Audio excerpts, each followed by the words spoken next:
A ciência diz que conhecemos mais sobre a superfície da Lua do que sobre as partes mais profundas dos nossos próprios oceanos.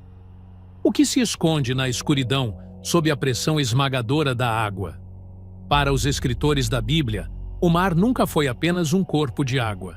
Era o símbolo do caos, o retrato das nações corrompidas e, o mais aterrorizante, o teto físico do abismo. Em Apocalipse 13, o apóstolo João teve uma visão que paralisou o seu coração. Ele viu o mar se agitar, e das águas profundas, uma abominação de 7 cabeças e 10 chifres emergiu para reivindicar o domínio do planeta Terra. O anticristo não será apenas um político brilhante. Ele será o hospedeiro de uma entidade anciã. Hoje, você vai descobrir a verdadeira identidade do guardião oculto no fundo do mar e como a besta do Apocalipse já está se movendo sob a superfície da nossa sociedade. Existe algo que a mente humana jamais conseguiu domesticar completamente. Uma força que precede a memória, que antecede a civilização, que existia antes mesmo de o primeiro homem abrir os olhos e contemplar o horizonte. Essa força não tem nome em nenhum idioma moderno que seja suficientemente capaz de a conter. Mas os hebreus antigos, aquele povo que carregava na carne as marcas de séculos de escravidão no Egito e que havia cruzado um mar que se abriu como uma ferida viva na face da terra, eles tinham uma palavra. Uma palavra que não era apenas um substantivo, era um aviso. Terrom. Pronuncie essa palavra em voz alta e você sentirá o que ela carrega. Não é uma palavra leve, não escorrega da língua como algo familiar. Ela desce, ela afunda, ela ecoa como se tivesse sido pronunciada no fundo de um poço sem fundo. Terrom, as profundezas, o abismo primitivo, o oceano primordial que existia antes da luz, antes da terra firme, antes de qualquer coisa que pudesse ser chamada de ordem ou de forma. É a palavra usada já no 2º versículo de toda a Bíblia. A terra estava sem forma e vazia, e as trevas cobriam a face do abismo, do Terrom, e o Espírito de Deus pairava sobre a face das águas. Pare aqui por um instante. Absorva o peso desse quadro. Antes de Deus dizer haja luz, antes de separar as águas do firmamento, antes de chamar a terra seca à existência, o que havia? Trevas. E sob as trevas, água. Um oceano infinito, sem margens, sem fundo mensurável, sem superfície iluminada. Um vazio que não era simplesmente a ausência de algo, mas a presença ativa de algo que se opunha à criação. Os estudiosos hebreus e os comentaristas rabínicos medievais não liam esse versículo como uma mera descrição geológica do universo primordial. Eles liam como um campo de batalha. O Espírito de Deus não pairava sobre as águas de forma contemplativa, como um artista diante de uma tela em branco. Ele pairava como uma força de contenção, como um guardião sobre uma porta que, se aberta, liberaria o que não deveria jamais ser liberado. O Terrom não era somente água, era o repositório do caos. E o caos, na teologia hebraica, não é simplesmente desordem. É uma categoria espiritual. É o estado oposto à criação divina. É o que existe quando a vontade de Deus é retirada e a realidade colapsa de volta à sua condição pré-criacional. Os rabinos discutiam se o Terrom era eterno, se havia sido criado ou se havia sempre existido, coexistindo com Deus como uma espécie de anticriação. E essa discussão não era abstrata, era urgente, porque eles sabiam, e a Bíblia inteira confirma, que o Terrom não foi destruído quando Deus criou o mundo. Ele foi selado, ele foi contido, mas ele permanece. Pense no dilúvio de Noé. O texto em Gênesis 7 usa uma linguagem que arrepia qualquer estudioso atento das escrituras hebraicas. Naquele dia, abriram-se todas as fontes do grande abismo, do Terrom Rabá, e as comportas dos céus se abriram.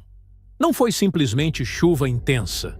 As fontes do grande abismo se abriram. O que estava contido foi temporariamente liberado. A contenção foi desfeita e o mundo afundou. O dilúvio, na mente hebraica, não era apenas um evento climático catastrófico. Era um breve retorno ao estado primordial do Terrom, uma dissolução temporária da ordem criacional. O mundo voltou, por 40 dias e 40 noites, ao caos das origens. E apenas um homem, sua família e 2 de cada criatura foram poupados para que a ordem pudesse ser restaurada. Essa teologia do abismo não é periférica nas Escrituras. Ela é central. Ela está na espinha dorsal de toda a narrativa bíblica. Os profetas hebreus usavam o mar, a imagem do Terrom, das águas profundas e indomáveis, como a metáfora definitiva para as nações pagãs que ameaçavam Israel. O profeta Isaías descreve Babilônia como as águas que rugem.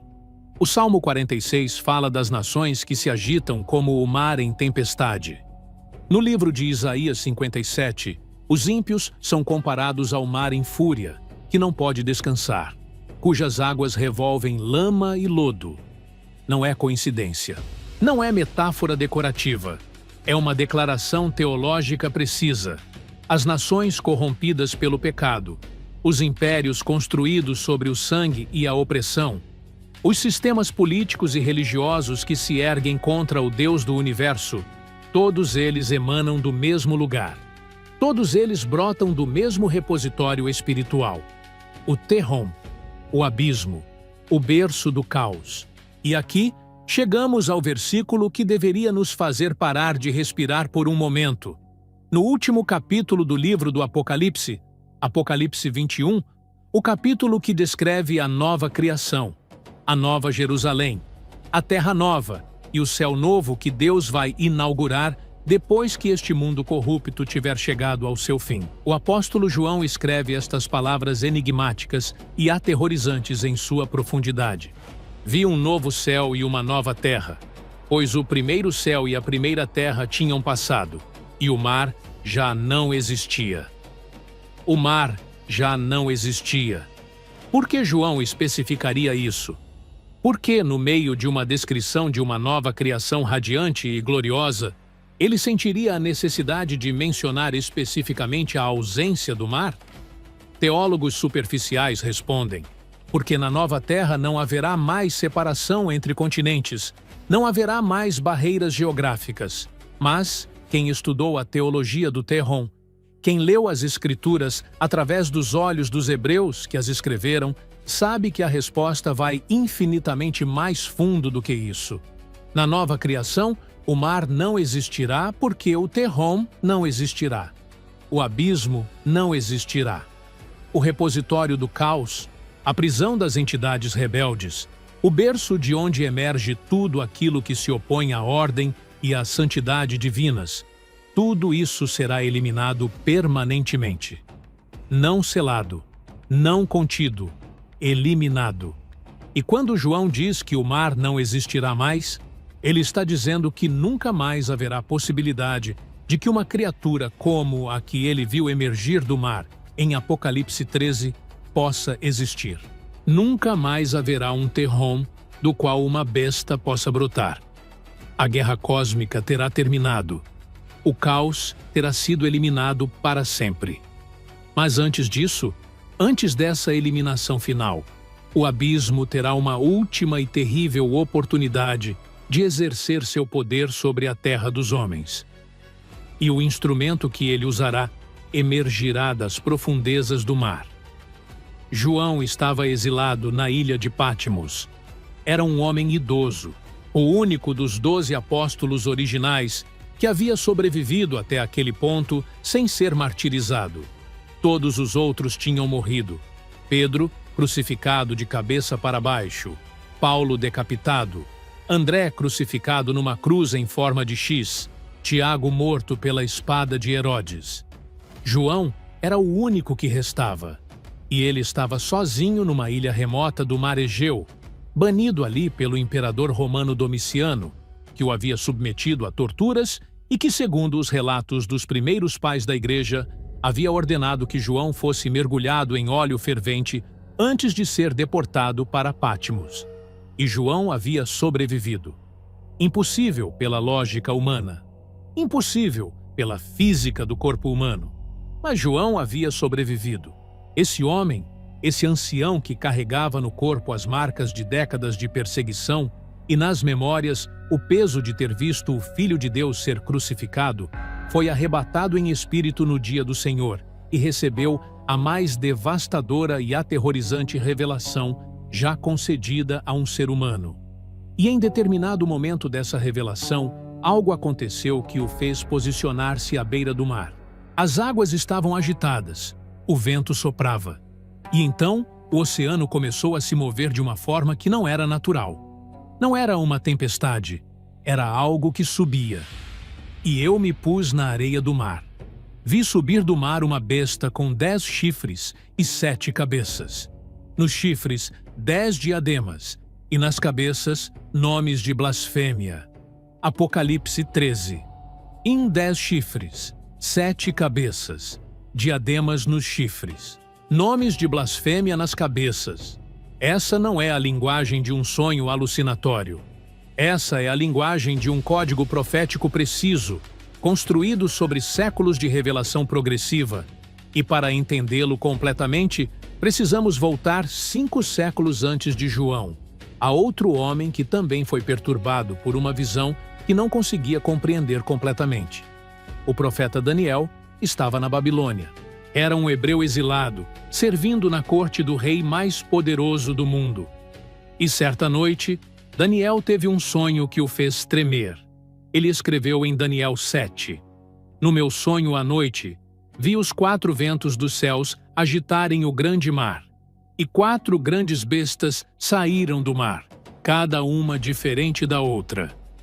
4 ventos, o grande mar, 4 bestas emergindo das profundezas. Daniel descreveu o que viu com uma precisão perturbadora. A primeira besta era como um leão, com asas de águia que foram arrancadas, e ela foi levantada da terra e obrigada a andar como um homem. A segunda besta era como um urso, posicionada de um lado, com 3 costelas na boca, e uma voz ordenou: levanta-te, devora muita carne. A terceira besta era como um leopardo, com 4 asas de ave nas costas e 4 cabeças, e lhe foi dado domínio. E então veio a quarta besta. Daniel não encontrou palavras para ela. Ele simplesmente disse que era terrível, espantosa e extraordinariamente forte, com grandes dentes de ferro que devoravam e destruíam e 10 chifres. Os estudiosos das escrituras proféticas identificaram essas 4 bestas de Daniel com uma consistência que transcende séculos de debate teológico. O leão com asas de águia, Babilônia, o império de Nabucodonosor, o leão alado que era o símbolo nacional daquele reino.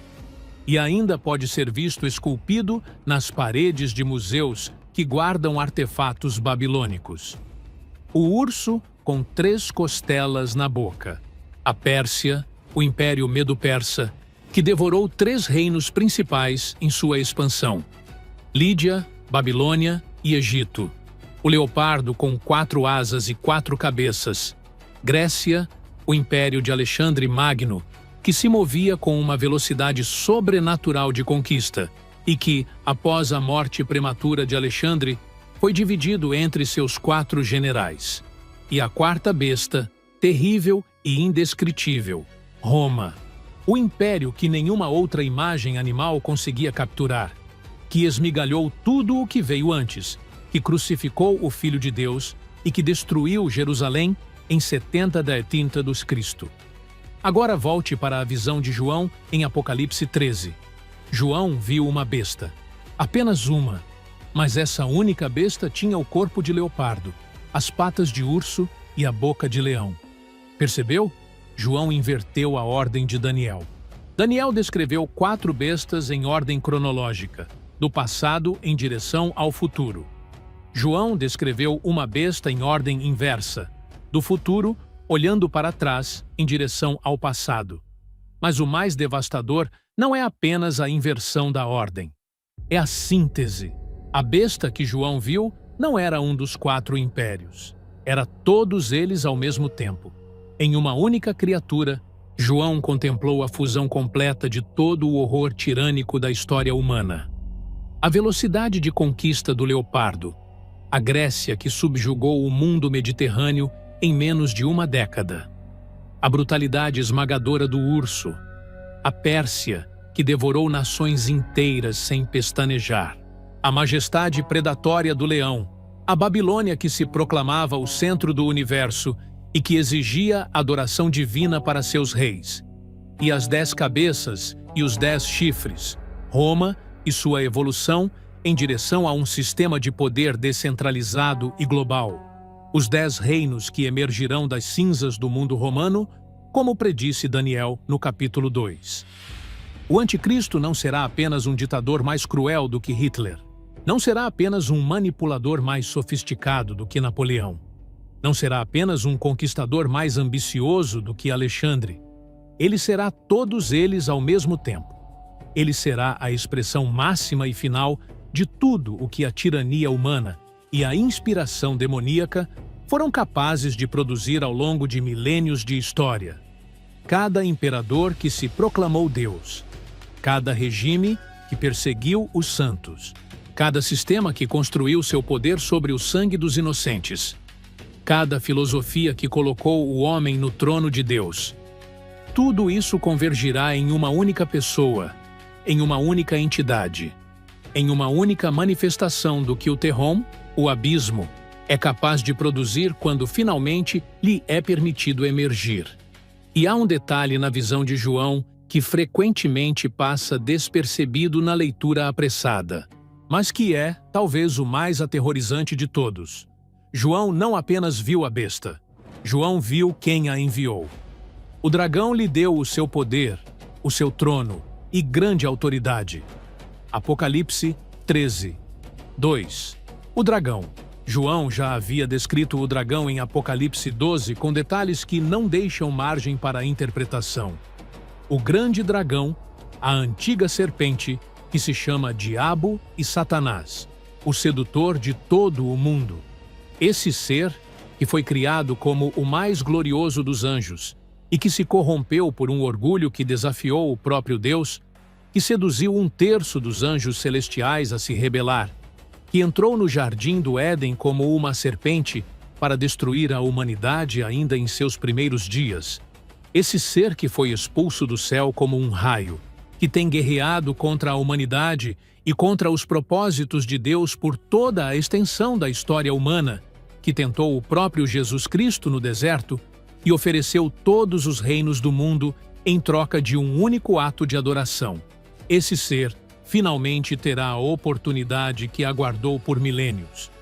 Ele dará à besta seu poder, seu trono e grande autoridade. O que isso significa? Em termos práticos e proféticos, é de uma gravidade que mal conseguimos processar. Significa que o anticristo não será apenas um ser humano excepcionalmente maligno e excepcionalmente talentoso.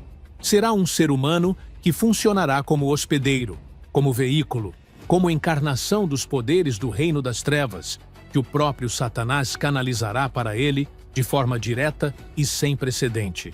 Todas as outras vezes na história em que homens foram usados pelo inimigo, os faraós do Egito, os Nabucodonosores da Babilônia, os Antíocos Epifânios que profanaram o templo, os Herodes que massacraram inocentes, os Hitlers e os Stalins que construíram altares de morte no coração do século XX, em todos esses casos, o inimigo operou de forma indireta, influenciando, corrompendo, seduzindo. Mas com a besta, ele operará de forma direta. O trono de Satanás será literalmente transferido para um ser humano, e o mundo inteiro ficará de joelhos. E toda a terra se maravilhou, e foi após a besta. E adoraram o dragão, porque dera autoridade à besta. E adoraram a besta, dizendo: Quem é semelhante à besta? E quem pode guerrear contra ela? Apocalipse 13, 3, 4. Quem pode guerrear contra ela? Essa pergunta não é retórica. É a pergunta mais desesperada que a humanidade já fará. Ela ecoa o que os profetas descreveram como o momento em que todas as estruturas de resistência do mundo colapsam. Não haverá coalizão política capaz de freá-lo. Não haverá aliança militar capaz de contê-lo. Não haverá ideologia. Não haverá movimento social. Não haverá tecnologia. Não haverá fronteira que seja capaz de resistir ao que emerge do abismo quando o Tehom finalmente libera sua criatura definitiva. A Babilônia caiu para a Pérsia. A Pérsia caiu para a Grécia. A Grécia caiu para Roma. Roma se dissolveu no oceano do tempo. Mas a besta de Apocalipse 13 não cairá para nenhum poder humano, porque ela não é um poder humano. Ela emergiu de onde nenhum poder humano pode persegui-la. Ela emergiu do abismo, do Tehom, das profundezas que a ciência admite não conhecer, das profundezas onde a pressão é esmagadora e a escuridão é absoluta, e nenhuma luz do mundo dos homens jamais chegou. Antes de haver impérios, antes de haver nações, antes de haver um único trono erguido por mãos humanas sobre a face da terra, havia o Leviatã, não como metáfora, não como criatura meramente folclórica reservada às margens dos mapas antigos, onde os cartógrafos escreviam "aqui há monstros". O Leviatã, nas escrituras hebraicas, ocupa um espaço teológico de uma densidade que a maioria dos leitores modernos não está preparada para habitar. Ele não é simplesmente um animal grande e perigoso. Ele é uma categoria espiritual. Ele é a criatura que melhor encarna, em termos físicos, em termos simbólicos e em termos proféticos, a natureza do orgulho que se ergueu contra o Criador e que ainda hoje move os fios invisíveis por trás dos palcos da história humana. Abra o livro de Jó, capítulo 41. Deus está falando diretamente com Jó, do meio de um redemoinho, e ele faz uma série de perguntas que não são perguntas comuns. São declarações disfarçadas de interrogações. São afirmações sobre a magnitude incompreensível da criação divina e sobre a pequenez infinita do entendimento humano diante dela. E então, Deus chega ao Leviatã, e o tom muda. Podes pescar o Leviatã com anzol, ou segurar a sua língua com uma corda. Podes enfiar um junco pelo seu nariz? Ou furar com espinho a sua queixada? Falará ele suavemente contigo? Ou te dirigirá palavras meigas? Fará ele contigo uma aliança para que o tomes como servo para sempre? Deus descreve o Leviatã com uma minúcia perturbadora. Membros sobre membros. Escamas tão compactas que o ar não passa entre elas. Olhos como as pálpebras da aurora. Do nariz sai fumaça. Da boca, chamas. Quando ele se levanta, os fortes tremem.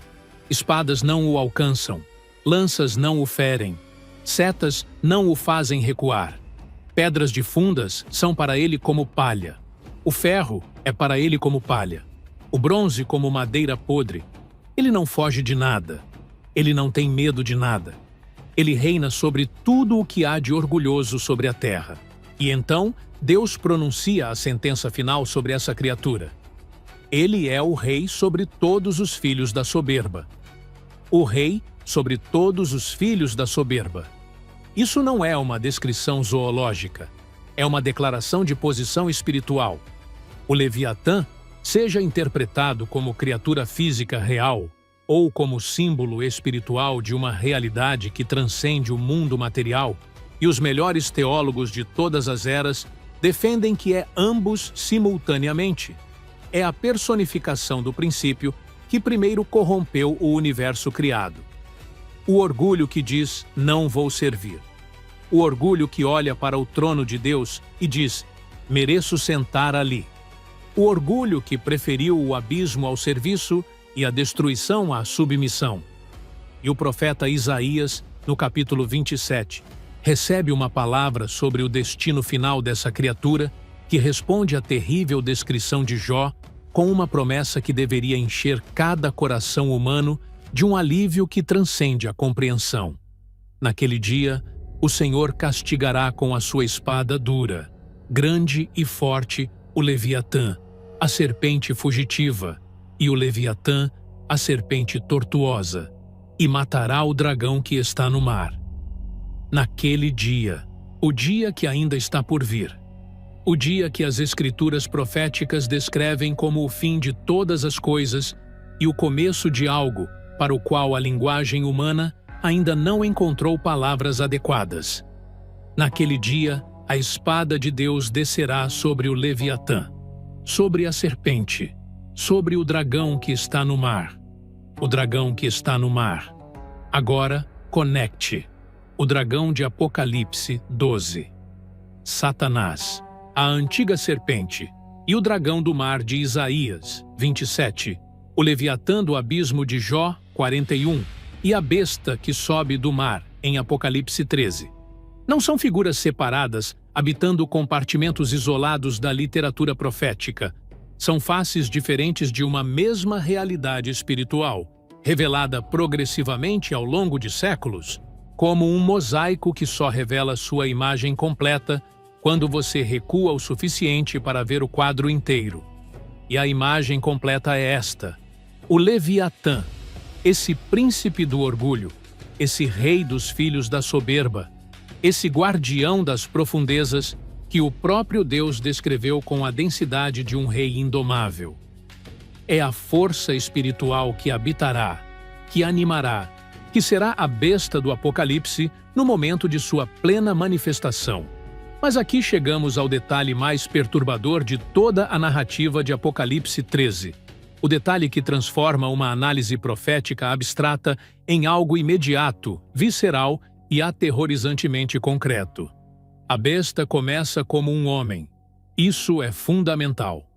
Antes de ser o que será no momento de seu pleno poder, antes de ser o hospedeiro definitivo do príncipe das trevas, antes de ser a síntese de todos os impérios e a encarnação viva do Terron, ele será um homem. Um homem extraordinário, mas um homem, provavelmente nascido como qualquer outro ser humano, provavelmente crescido em algum lugar que ninguém ainda sabe, provavelmente carregando uma história, uma narrativa, uma trajetória que o mundo irá construir em torno dele como uma hagiografia. A história de um homem providencial, de um líder que surgiu no momento certo, no lugar certo, com as respostas certas para as perguntas que um mundo em desespero estava fazendo. E então, algo acontecerá. Vi uma das suas cabeças como que ferida de morte, mas a sua chaga mortal foi curada, e toda a terra se maravilhou, e foi após a besta. Apocalipse 13, 3. Uma ferida mortal. Curada. Os comentaristas proféticos debatem há séculos a natureza exata dessa ferida. Será um assassinato televisionado globalmente? Será um atentado que deixa o mundo em choque? Será uma doença catastrófica que o coloca à beira da morte diante de câmeras de todo o planeta? As especulações são muitas, mas o que as Escrituras declaram com clareza cristalina é o que acontece depois da cura, não como ela ocorre. O que acontece depois é a transferência. Porque quando esse homem morrer, ou chegar tão perto da morte que o mundo o declarar morto, e então ressurgir curado, o que ressurgirá não será o mesmo homem que entrou na morte. O homem irá. A entidade que vier do abismo para habitá-lo será algo de uma natureza que não tem paralelo na experiência humana.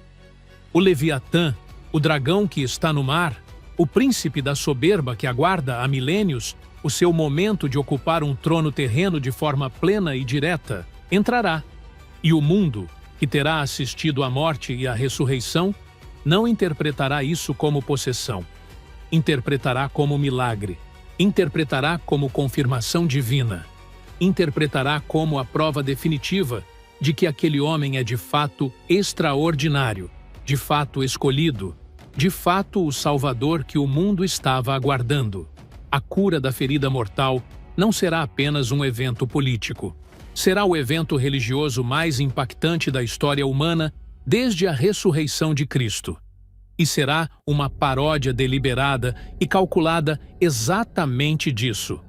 O dragão, que observou a ressurreição de Jesus Cristo e entendeu o poder irresistível que esse evento gerou na percepção humana, irá criar sua própria versão.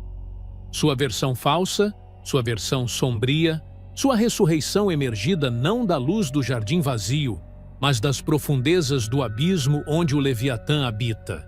E o mundo que não conhece as Escrituras, o mundo que não tem chave para decifrar o código profético, o mundo desesperado e sedento por um sinal sobrenatural que confirme que há algo além do caos. Esse mundo cairá de joelhos. E o Leviatã finalmente terá o seu trono. Existe uma pergunta que todo estudante sério de escatologia eventualmente precisa enfrentar. E é uma pergunta que incomoda profundamente, porque a resposta revela algo desconfortável sobre a natureza humana que preferiríamos não ver com tanta clareza. A pergunta é esta: como é possível que o mundo inteiro se curve a um monstro?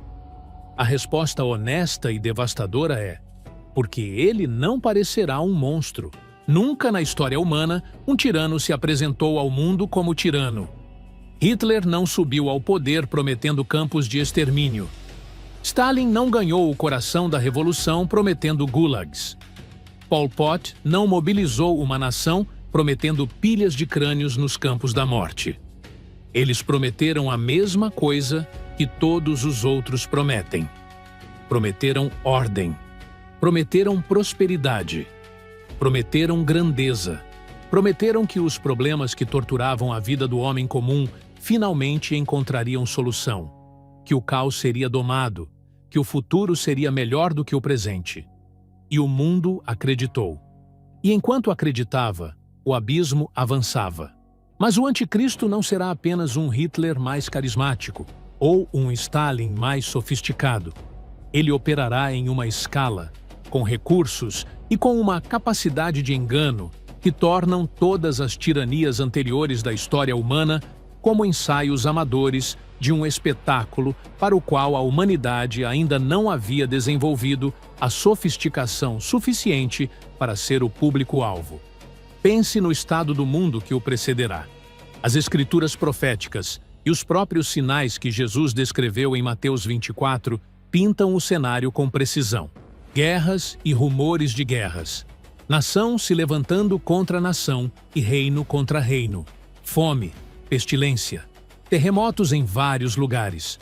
O amor da maioria esfriando. A iniquidade se multiplicando. E sobre tudo isso, a angústia das nações, sem saída, com o mar e as ondas bramindo, usando exatamente a metáfora do terrom, exatamente a linguagem do abismo que João usaria depois em Apocalipse. Um mundo nesse estado não está apenas vulnerável a um falso salvador. Está desesperado por um. Está com fome de um.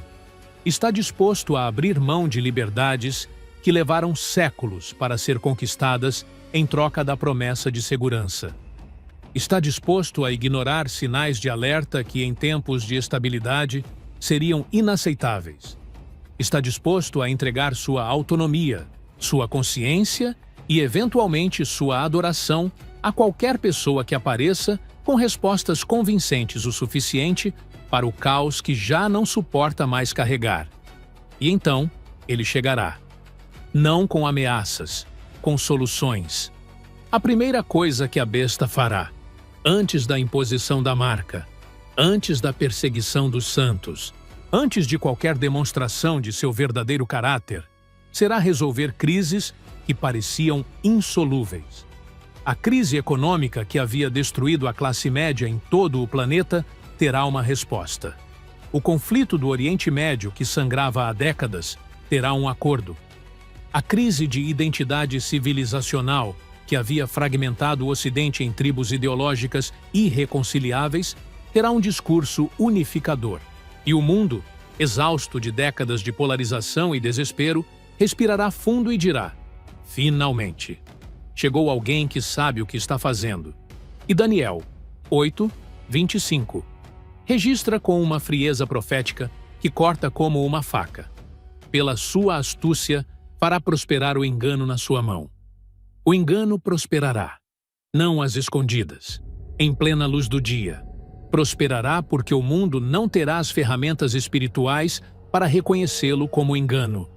Porque as ferramentas espirituais foram silenciosamente desmanteladas durante anos de secularização progressiva, de desconstrução das narrativas transcendentes, de erosão da fé bíblica nas instituições e nas famílias e nas consciências individuais. O mundo terá sido preparado para não reconhecer o lobo porque o ensino de como identificar lobos foi sendo gradualmente removido do currículo espiritual de gerações inteiras. E Daniel acrescenta algo ainda mais perturbador. Pelo poder da sua paz, destruirá muitos. Pela paz, não pela guerra, não pela força bruta, pela paz, pela promessa de paz, pela entrega de algo que parece paz, pela apresentação de um projeto de paz tão convincente que o mundo entregará sua soberania espiritual para obtê-lo. E quando a entrega tiver sido feita, quando o mundo tiver posto no altar do novo sistema tudo o que era inegociável, só então o rosto por trás da paz se revelará. E será o rosto do Leviatã. Apocalipse 13 descreve o que acontecerá depois. A besta receberá boca para falar grandes coisas e blasfêmias, e lhe será dado poder para agir por 42 meses, 3 anos e meio, a segunda metade da semana profética de Daniel, o período que as Escrituras chamam de a Grande Tribulação. E durante esse período, ela abrirá a boca para blasfemar contra Deus, contra o nome de Deus, contra o tabernáculo de Deus e contra os que habitam no céu. E lhe será dado que guerreie contra os santos e os vença, e terá autoridade sobre toda tribo, língua e nação. Toda tribo, toda língua, toda nação. Não haverá bolso de resistência geográfica onde a soberania humana esteja intacta. Não haverá continente que permaneça fora do alcance do sistema.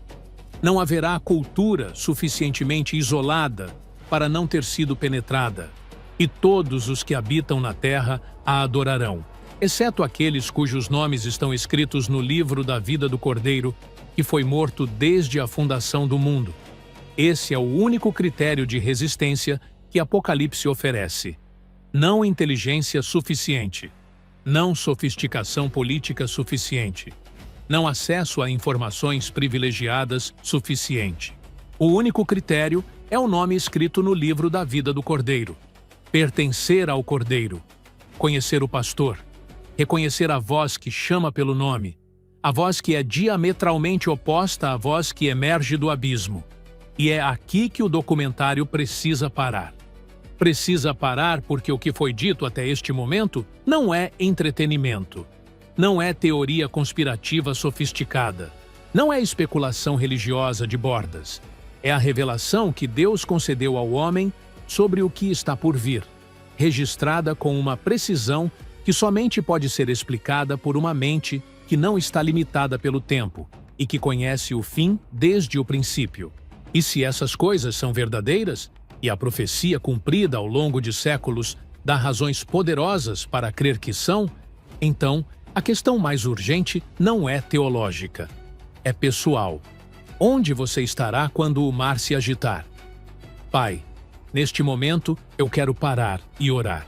Não como um ritual, não como uma formalidade religiosa inserida no final de um conteúdo para cumprir protocolo, mas porque o que foi revelado aqui é pesado demais para carregar sem te buscar.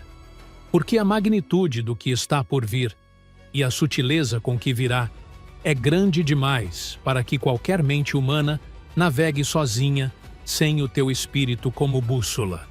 Senhor Deus, tu que no princípio pairaste sobre as águas do Terrom e trouxeste ordem onde havia caos, tu que abriste o mar vermelho para o teu povo e fechaste as águas sobre o exército do inimigo, tu que disseste ao mar, até aqui chegarás, e não mais além, e cujas palavras o vento e o mar obedecem.